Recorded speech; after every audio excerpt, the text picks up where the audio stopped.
privilégio poder compartilhar com você no programa Expondo as Escrituras um dos assuntos mais empolgantes de toda a Bíblia, que é sobre os sinais da segunda vinda de Cristo. A segunda vinda de Cristo é o pináculo da nossa esperança. É o ponto culminante da nossa fé. É a consumação da história. A história não está à deriva. Os gregos imaginavam que a história vivia dando voltas, mas não é uma visão adequada para se interpretar a história, a visão cíclica. A história não é um caminhão sem freio ladeira abaixo. A história não é governada pelos homens. A Bíblia nos informa que Deus é quem levanta reis e destrona reis, levanta impérios e faz impérios desaparecerem. A história é teleológica, ela caminha para um telos, para um fim, para uma consumação. E no chamado sermão profético de Jesus, registrado em Mateus 24, duas perguntas foram feitas a Jesus. Ele estava no templo com seus discípulos, o templo ampliado e embelezado por Herodes o Grande, e era um colosso, era uma obra monumental, fascinante. Sobretudo para os galileus, numa região mais rural, contemplar a beleza daquele edifício religioso extasiava seus olhos, encantava o coração deles. E então eles disseram para Jesus: vede que obras, que construções. E Jesus respondeu para eles: pois não ficará pedra sobre pedra. Jesus estava profetizando ali a tomada de Jerusalém, a invasão de Jerusalém, e o que ocorreu décadas depois, no ano 70, quando o general Tito Flávio invade Jerusalém, destrói Jerusalém, arrasa o templo de Jerusalém, de fato não ficando pedra sobre pedra. Mas diz a Bíblia que Jesus sai da praça do templo e vai para o Monte das Oliveiras, que fica de frente para o templo. E então os discípulos se aproximam de Jesus e perguntam: Senhor, quando sucederá essas coisas? Ou seja, a destruição de Jerusalém, a destruição do templo, e que sinais, ou que sinal haverá da tua vinda e da consumação dos séculos? Então, o sermão chamado profético tem a ver com a resposta de Jesus a essas duas perguntas dos discípulos, com a destruição de Jerusalém e com a segunda vinda, a consumação dos séculos. Eles estão pedindo aqui sinais. Quais são os sinais que vão orientar a igreja acerca da consumação de todas as coisas na segunda vinda de Cristo? Este é um assunto muito debatido ao longo da história da igreja. Claro que não há consenso entre os cristãos acerca de todos os aspectos da segunda vinda de Cristo. Há aqueles que são pré-tribulacionistas, há aqueles que são mid-tribulacionistas, há aqueles que são pós-tribulacionistas. Hoje eu não quero entrar nesse aspecto de qual corrente tem esta vantagem ou aquela outra vantagem, ou mais vantagem que outras. Hoje eu gostaria apenas de tratar com você aqui aquilo que faz parte de todas as correntes, que é os sinais da segunda vinda de Cristo. E quando Jesus abre esse sermão, o primeiro sinal que ele destaca é: vede que ninguém vos engane, porque surgirão falsos profetas, falsos cristos. Portanto, o primeiro sinal da segunda vinda de Cristo é o engano religioso. No primeiro século nós tivemos muitos desvios, seja a partir dos fariseus, dos saduceus, mais tarde as heresias que foram surgindo, frutos do gnosticismo, e talvez aí os 5 primeiros séculos da história do cristianismo concentraram a sua atenção na doutrina de Cristo, porque esta doutrina foi fortemente atacada por influência do helenismo, do pensamento grego.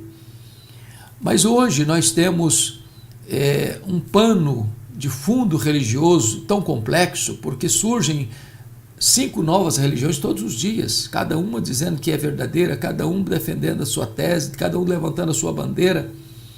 E nós precisamos nos acautelar, porque há muitas doutrinas, conforme diz as Escrituras, criadas e inventadas por demônios, são doutrinas de demônios, são heresias perniciosas, que desvirtuam a verdade, que negam a revelação de Deus das Escrituras, que tentam plantar no coração das pessoas mentiras em nome da verdade. Então hoje nós temos muitas seitas, muitas novas religiões no mercado da fé que não creem na verdadeira doutrina, que não postulam a fé nas Escrituras Sagradas como palavra de Deus inerrante, infalível, suficiente. Então nós precisamos nos acautelar, porque essa proliferação de falsas igrejas, falsas doutrinas, falsos mestres, falsos profetas, falsos apóstolos, falsos crentes, está aí, visível, estampado diante dos nossos olhos, e isso é um sinal eloquente da segunda vinda de Cristo. Segundo lugar, Jesus diz que haveria guerras e rumores de guerras. O mundo é um mundo das guerras, desde que Caim tingiu a terra com o sangue do seu irmão. Arnold Toynbee, ilustre historiador, disse que a história da humanidade é a história das guerras. No passado tivemos muitas guerras. Impérios se levantavam e conquistavam terras, territórios, formavam uma aglomeração de nações súditas de seu reino e dominavam o mundo. Tivemos o Egito, tivemos o Império Assírio, tivemos o Império Babilônico, o Império Medo-Persa, o Império Greco-Macedônio, o Império Romano.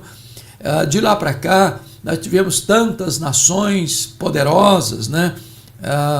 E o mundo muito marcado por guerras, guerras étnicas, guerras tribais, guerras religiosas, guerras por motivações econômicas, ideológicas. O século passado foi ferido por 2 sangrentas guerras mundiais, 1914, 1918, a Primeira Guerra, com mais de 30 milhões de pessoas mortas. Segunda Guerra, 1939 a 1945, mais de 60 milhões de pessoas mortas. Tivemos depois atrocidades terríveis nas mãos da ditadura do comunismo, né, com Stalin, depois com Mao Tse-tung na China.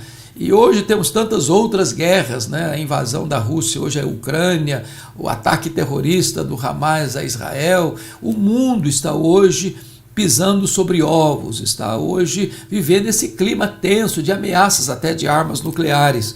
Então, isso aí aponta para um fato: a segunda vinda de Cristo.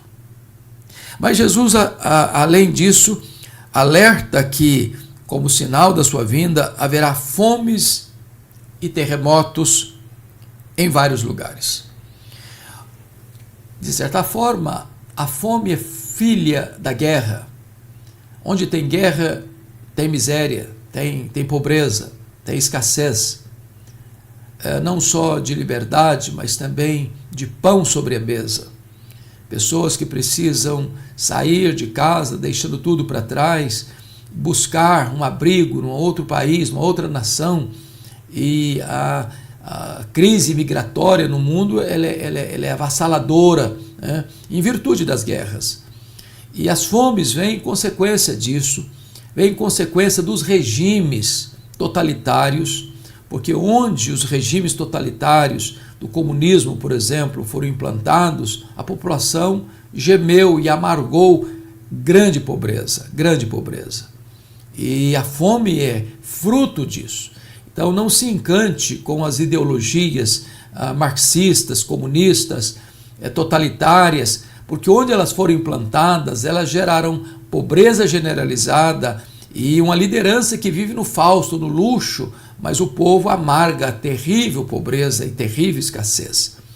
E as fomes, sejam elas por problemas políticos, ideológicos ou mesmo climáticos, é um sinal também eloquente da segunda vinda de Cristo. Mas ele fala de terremotos, né? Os abalos sísmicos. A terra sempre foi abalada por terremotos, né? Porém, se você fizer um estudo dos aspectos sísmicos do século XX para cá, nós já tivemos mais terremotos e grandes terremotos do século XX para cá do que no restante da história da humanidade. Então, quando você ler sobre um grande terremoto que atinge o Japão, o México, Haiti, o Chile, outros países do mundo, não leia apenas isso como uma questão da natureza, de um abalo sísmico, das placas tectônicas, mas veja nisso também um sinal da segunda vinda de Cristo. Aliás, no livro de Apocalipse, quando trata das trombetas, o alerta de Deus à humanidade, as trombetas ao soar, atingem o quê? Os rios, os mares, a terra, os astros, os homens, aquilo que nós achamos que são apenas fenômenos naturais, as vozes da natureza ou os gemidos da natureza, tem por trás também um alerta de Deus, um aviso de Deus, uma trombeta de Deus, dizendo para o homem se arrepender e se voltar para Deus enquanto é tempo. É por isso que são sinais, são placas de aviso de Deus para a humanidade acerca da segunda vinda de Cristo. Mas prosseguindo no Sermão do Monte, no sermão profético, Jesus falou também da perseguição religiosa. Então sereis atribulados e vos matarão. Sereis odiados de todas as nações por causa do meu nome. Note que os cristãos, eles são odiados e perseguidos, não é porque eles são criminosos, não é porque eles fazem coisas erradas, não é porque eles são transgressores da lei e perturbam a ordem social, não é porque eles são venais, venenosos nas suas atitudes, nas suas ações, não é porque eles exploram o próximo, não é porque eles roubam o erário público, não é porque eles matam, sequestram e patrocinam o crime, não. Eles são perseguidos e são odiados no mundo todo por causa do nome de Jesus. Saiba disso, Jesus é a pessoa mais amada do mundo e a mais odiada. E sabem por que as pessoas odeiam Jesus? Porque ele está vivo. Ninguém odeia os faraós do Egito, ninguém odeia os Césares de Roma, ninguém odeia os ícones religiosos de muitas religiões históricas, como Confúcio, como Buda, como Maomé. Eles estão mortos. Mas Jesus ressuscitou, ele está vivo. E por isso ele é odiado, e por isso ele é perseguido. E o mundo persegue Jesus na igreja. Por isso que quando Saulo de Tarso matava os cristãos, Jesus o confronta no caminho de Damasco e pergunta: por que me persegues? Porque perseguir os cristãos é perseguir o próprio Cristo. Perseguir o corpo é perseguir a cabeça. E essa onda cristofóbica que existe no mundo hoje é o cumprimento de um dos sinais da segunda vinda de Cristo. Pode ter certeza, o mundo vive hoje uma onda de cristofobia. Por quê? Porque os valores cristãos, os princípios cristãos, os ensinamentos de Jesus desmascaram a hipocrisia da sociedade, confronta o orgulho, a soberba, a ganância, a avareza, a promiscuidade. Esta onda de desconstrução da vida, da família, do casamento. Os ensinamentos de Cristo estão na contramão de toda esta avalanche ideológica que tenta assaltar o mundo desse globalismo. Então os cristãos que levantam a bandeira do Evangelho são perseguidos, são odiados. Não porque eles são pessoas más em si mesmas, mas porque eles creem no Senhor Jesus, porque eles são cristãos e defendem valores e princípios absolutos numa sociedade rendida à ditadura do relativismo. Mas o Senhor Jesus prossegue.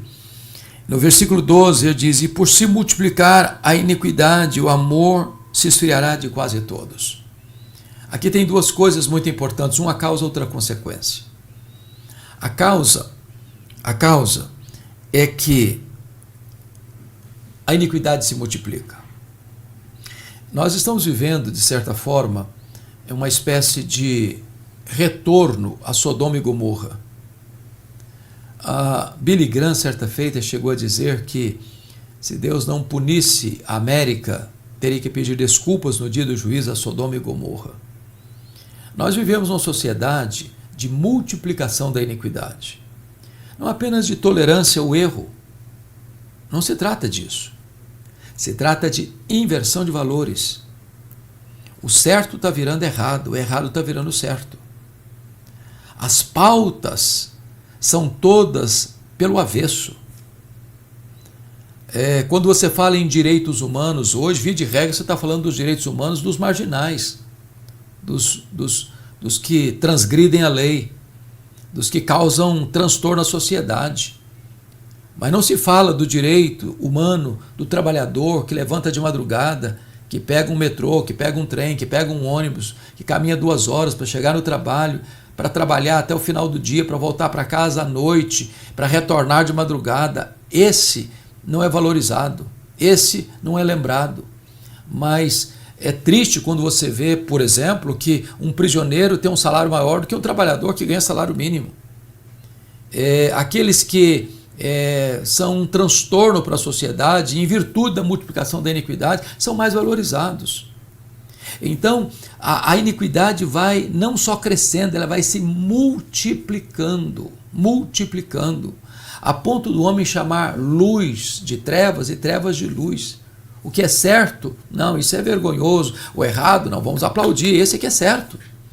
A sociedade perdeu o pejo, a sociedade vai perdendo o senso de princípios e de valores.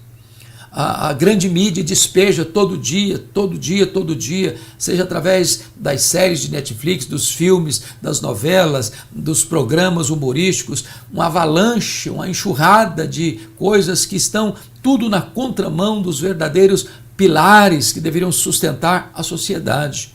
É a multiplicação da iniquidade. É o aplauso àquilo que é vergonhoso, é o incentivo àquilo que é errado, é a promoção daquilo que deveria causar vergonha.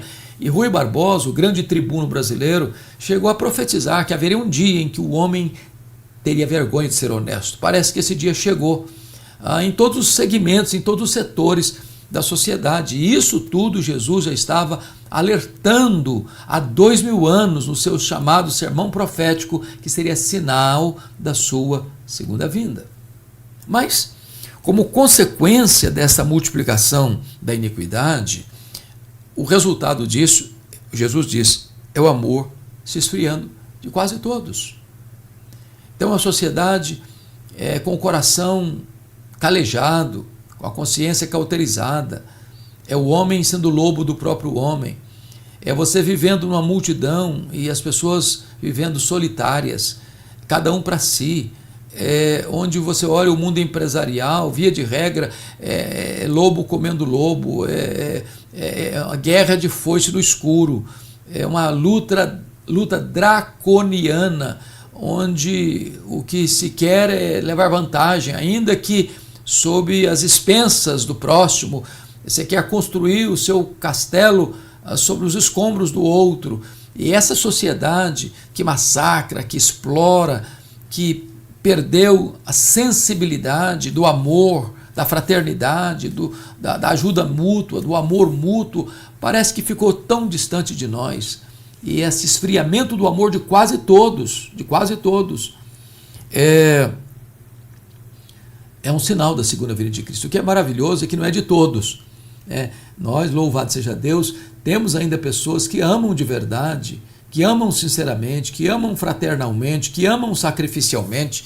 E Jesus alertou sobre isso, dizendo o seguinte, que este é o sinal pelo qual você pode conhecer um verdadeiro discípulo dele. Nisto conhecerão todos que sois meus discípulos, se tiverdes amor uns pelos outros. Então, Jesus está aqui pontuando para nós que o esfriamento do amor, esta sociedade caotizada, essa sociedade pervertida, essa sociedade onde cada um vive para si e, na medida do possível, explora o próximo para levar vantagem, é, nessa decadência, um sinal eloquente de que Jesus está às portas.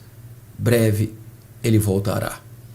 Mas Jesus ainda prossegue no seu sermão profético e traz mais um elemento de sinal da segunda vinda. No versículo 14 ele diz, e será pregado este evangelho do reino por todo o mundo, para testemunhar a todas as nações, então virá o fim.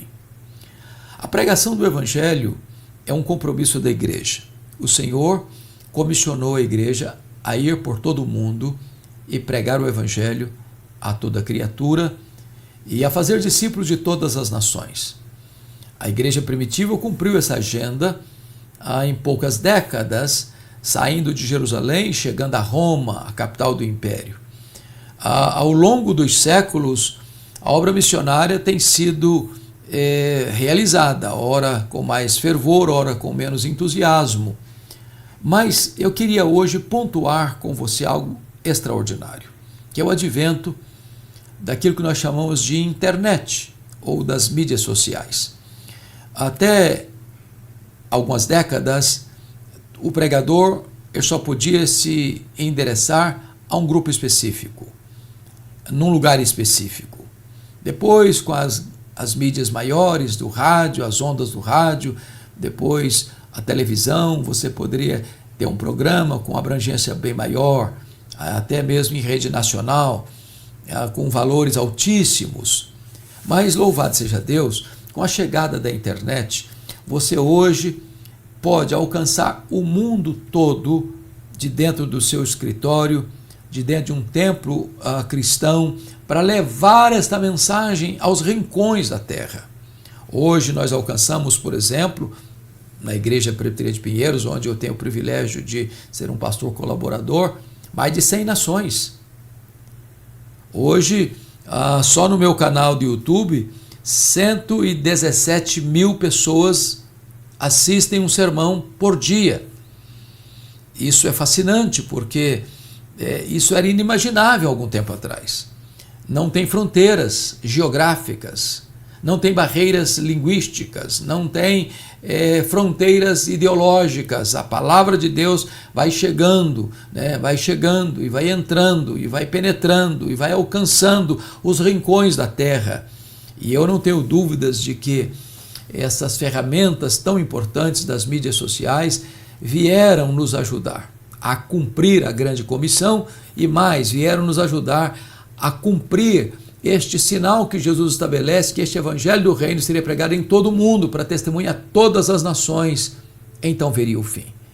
E eu quero aqui, numa notinha de rodapé, encorajar você que está me ouvindo, se você é um pastor, se você é um líder religioso, se você lidera uma igreja, para você implementar as mídias sociais aí na igreja, para que você potencialize esta mensagem, para que você dê celeridade e abrangência a esta mensagem, que é a maior mensagem que o mundo pode ouvir, a mensagem do Evangelho, o poder de Deus para a salvação de todo aquele que crê no Senhor Jesus. Então, este é um fato maravilhoso, porque você pode pregar hoje para uma congregação de 100, 500, 1.000, 5.000, 10.000 pessoas, mas transmitir ao vivo este culto e depois subir esta mensagem para uma plataforma do YouTube e ter aí 500 mil, 1 milhão, 2 milhões, 3 milhões de visualizações num sermão. Isso é fantástico, isso é fascinante, isso é extraordinário. Isso está cumprindo aqui a profecia de Jesus da sua segunda vinda. E então, quando Jesus voltar, ainda ele vai trazer aqui no sermão profético algo interessante. Veja bem, Versículo 15 ele diz assim: quando, pois, virdes o abominável da desolação, de que falou o profeta Daniel, agora está falando do anticristo, no lugar santo, quem lê entenda, então os que estiverem na Judéia fujam para os montes, e quem estiver sobre o eirado não desça para tirar coisa alguma de casa, e quem estiver no campo não volte atrás em buscar coisa alguma na sua casa, sua capa. Ai das que estiverem grávidas e das que amamentam naquele dia, orai para que a vossa fuga não se dê no inverno nem no dia de sábado. Do que ele está falando? Jesus está aqui ilustrando a primeira pergunta com a segunda pergunta, porque a primeira pergunta dos discípulos é: quando sucederão essas coisas? E essas coisas que estão falando é a destruição do templo de Jerusalém. Não ficará pedra sobre pedra. Mas depois eles fazem a segunda pergunta: que sinais haverá da tua vinda e da consumação dos séculos? Então Jesus ilustra a chegada do anticristo, que ele chama aqui de o homem, o abominável da desolação, com a invasão de Jerusalém. Jerusalém foi cercada pelo general Tito Flávio e a cidade começou a sofrer fome, sede, e quando a cidade estava completamente devastada pela falta de recursos, ele entra na cidade, destrói a cidade, arrasa o templo de Jerusalém, passa o fio da espada a milhares de pessoas, dispersa as pessoas que moravam ali para o mundo todo. Nós chamamos isso da maior diáspora de todos os tempos, né? 1000 judeus conseguiram fugir e se encastelar lá na fortaleza de Massada, às margens do Mar Morto, e então essa foi a maior diáspora dos judeus de todos os tempos, do ano 70 a 14 de maio de 1948, quando Israel retornou para o seu território. E ele está dizendo o seguinte: nessa invasão, era dramático, por exemplo, a pessoa entrar na cidade, não vale a pena entrar na cidade, que a cidade vai ser arrasada. Uma mulher grávida, ela não tem condições de correr, ela não tem condições de, numa hora de aperto, ter celeridade para fugir. O inverno, porque se for no inverno, a temperatura lá chega a temperatura abaixo de 0 grau e você não consegue andar com tranquilidade, fugir com rapidez em inverno tão rigoroso. No sábado, porque eles tinham as regras do sábado e não podiam andar mais do que certa distância. Então Jesus está ilustrando aqui o cerco de Jerusalém, a invasão de Jerusalém, mas ilustrando com a chegada do anticristo. A chegada do anticristo, o abominável da desolação. Esse abominável da desolação, quando ele chegar, nós vamos ter um período que a Bíblia chama de a grande tribulação,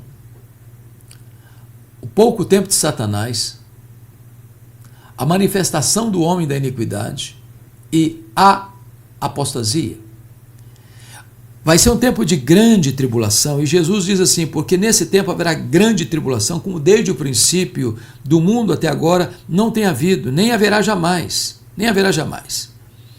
E Jesus alerta: não tivessem aqueles dias sido abreviados, ninguém seria salvo, mas por causa dos eleitos, dos escolhidos, tais dias serão abreviados. Então, a perseguição vai ser crudelíssima.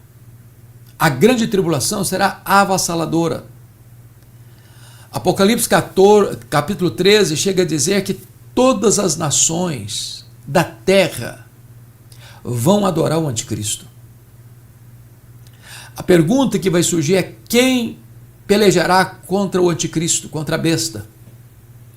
Vai ser um poder ditador, cruel, opressor, porém, um grupo não vai adorá-lo. Todas as nações da terra vão adorar o anticristo, exceto aqueles cujos nomes estão escritos no livro da vida, exceto aqueles que têm o selo de Deus. Então, muito importante dizer isso a você. Jesus não vai perder nenhuma ovelha para o anticristo. Nenhum salvo vai ser enganado pelo anticristo.